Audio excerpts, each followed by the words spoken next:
Ngayon, kung bas minus-minus yung droga at krimen ngayon, Real talk po mga tagapanood, wala po talagang magandang nagawa si PBBM.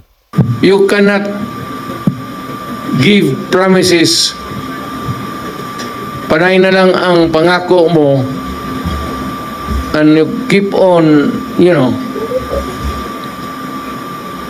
promising people.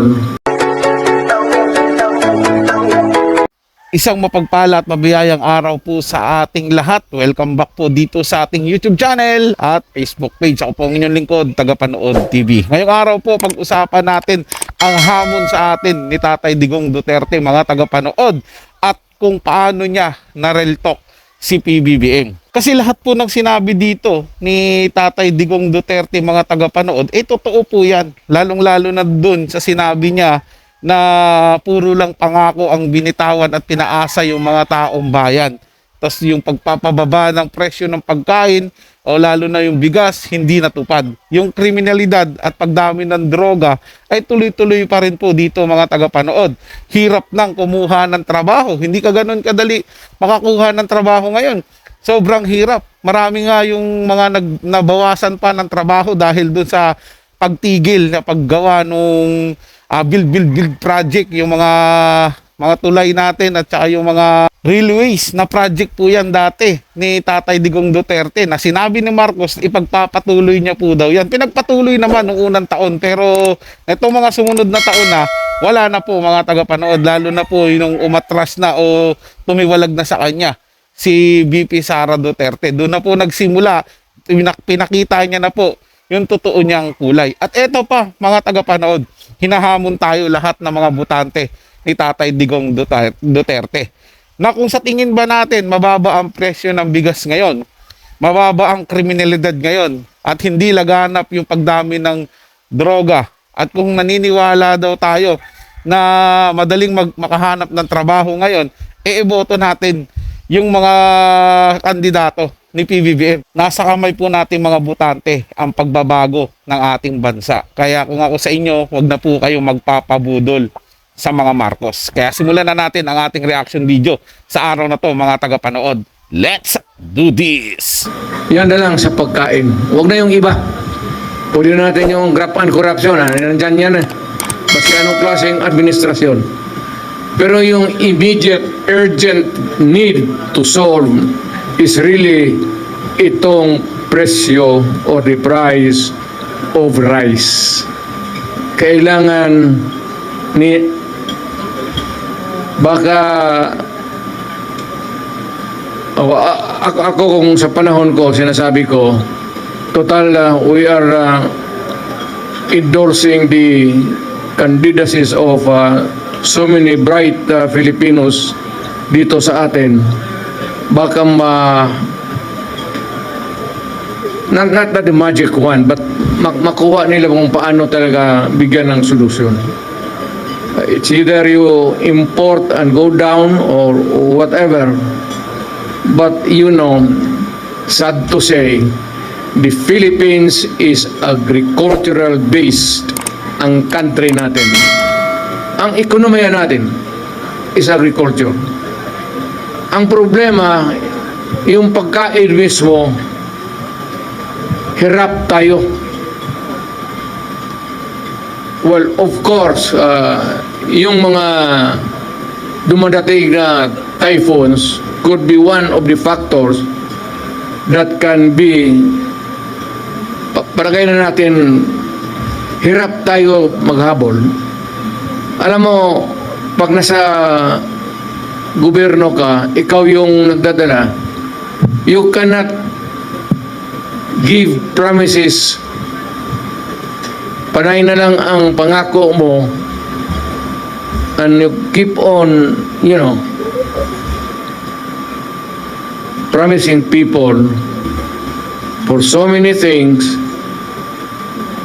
pero itong pagkain talagang unahin nila. Pinaka-basic talaga. Medyo hirap sila. Aywan ko kung bakit.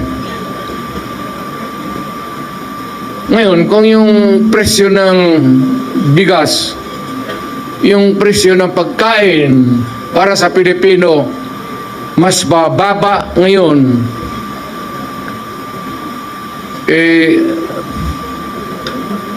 noong panahon na umupo si Presidente, kung mas mababa ang presyo ngayon ng pagkain,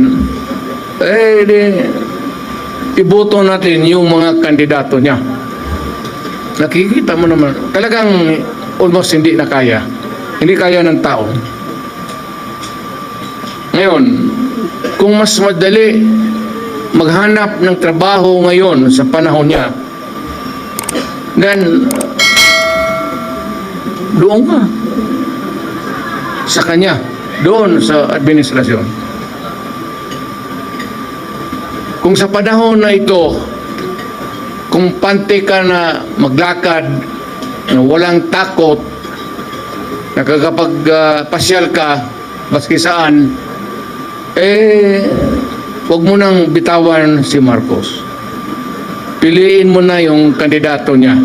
If it's easier for you to find employment or jobs now than before, then go for Marcos.